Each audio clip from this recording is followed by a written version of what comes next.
Good morning, folks. Welcome back to not the Homestead. We are on our first official job.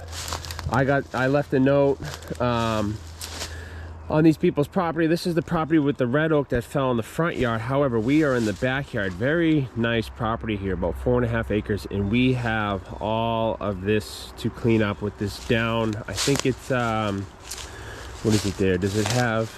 I think it's oak. Yeah, this down red oak here, which came off of this tree here, big split. So we have all this to clean up. So this is our first official tree job. So yeah, let's set you guys up. There's a lot of good wood here. We're gonna start by cleaning up all the small stuff, because that was part of the contract here. We're cleaning up the brush, and then we'll back right up and we'll get all that good core wood out of here. So yeah, needless to say, folks, let's get you guys set up. We'll get this job out of the way. We have a couple hours today to work on it, and we'll see how far life takes us. It's going to be a fair chunk of wood. May even need the splitter, but we're not too far away where it wouldn't hurt. So anyways, yeah, let's go ahead and get right into it. Hey folks, good afternoon. Hopefully everybody's doing well. Yeah, this is our first official tree job. So what I mean by official is that I am getting paid to do this job. Now, before you ask, I do have insurance. I did qualify. I did get insurance. I got liability coverage. If I damage anything on working on somebody's property, personnel or physical objects like dropping a tree on a car or something like that. So I got liability coverage, and I also filed for an EIN, a unique tax ID number, or whatever the acronym stands for. So we took 2 major steps in becoming a legit tree service business.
I can already see the benefits of a bigger chipper. Now listen, this is my first paid job, so I understand gear and infrastructure and equipment that will come with time, but I have got to cut these limbs really precise in order to fit cleanly in this chipper, and I'm not struggling with them. So it's not bad. Like this big limb here, as you can see, it takes it pretty good. We can burn that limb, a limb of that size, but there's plenty of wood here, so I'm not worried about a limb or two. But as you can see, I kind of fuss with it a little bit. So anyways, needless to say, a bigger chipper would definitely be probably one of the first pieces of equipment I buy, because there are a ton of limbs here on this job.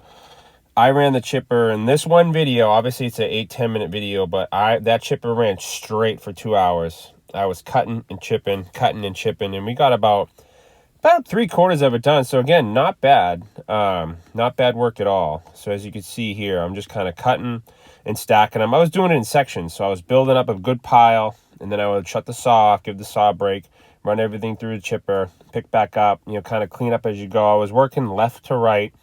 The core wood is all on the right side, the money wood, if you want to call it, and all this smaller stuff is on the left. So the homeowner wants it all cleaned up back to how it should be. So needless to say, we're working on it. Again, I'm getting paid to do this, so yeah, I'm happy. It's a bunch of firewood. It's red oak. It's premium stuff. It'd be perfect. It's all boiler wood, so we don't have to get fancy with cutting it. So I couldn't be happier. I mean, if I can cover my tracks, make a few bucks, and get firewood out of it, I can't complain. I've worked for free on people's properties for years just to get the wood. So now to be able to get some wood out of it, or get some money out of it and get the wood as well, you know, I'll be basically, in theory, being paid to heat my home, if you will. So I couldn't be happier. I hope you guys are supportive too. I'm really curious to see where this takes us. I've left a lot of business cards and notes and knocked on a lot of people's doors. I'm trying to specialize as like this, storm cleanup. Not lot clearing for houses, but like storm cleanup damage like this. So that's kind of the angle we're taking.